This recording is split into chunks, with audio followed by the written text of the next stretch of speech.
तितूंतले आमचे SC आनी OBC corporations हांच्या खातीर फाटल्या 25 ते 30 वर्सां पयलीं धाकल्या लोकांक म्हणजे बारीक गरीब लोकांक 5,000 पासून 10,000 रुपया पर्यंत लोन हे गरीब लोकां खातीर दिल्ले.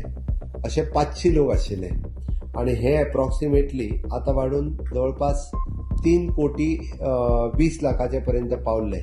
ह्या 500 लोकांचेर ऑलरेडी केसीस जाल्या. मामलेदारान ते फावटी मारीत आसा. फाटली 2 वर्सां म्हाज्याय कडेन ते कंटिन्युअसली येताले. हांवें ते एक्सपर्टायट करून तांकां वेवर दिवपाचो थारायला आणि तांच्यांनी फक्त जे लोन काडलेले 5,000 रुपया 10,000 रुपया तितकेच फारीक करपाचे. सगळो इंट्रस्ट तो कंप्लिटली तांकां माफ केला. 3 कोटी 20 लाख रुपया ह्या 500 लोकांक मेळोन आमी माफ केल्या. तातूंत ज्यांच्यो केसीस हांवें फक्त एकाच खातीर प्रेसाक सांगलें, ज्यांच्यो केसीस आमचे नोटीस ऑलरेडी मामलेदारांक वयतलीच बट तांच्यांनी थंयसरूच स्टॉप करून let them send back to the department so that original amount कितें 5,000 रुपया 10,000 रुपया घेता तो भरून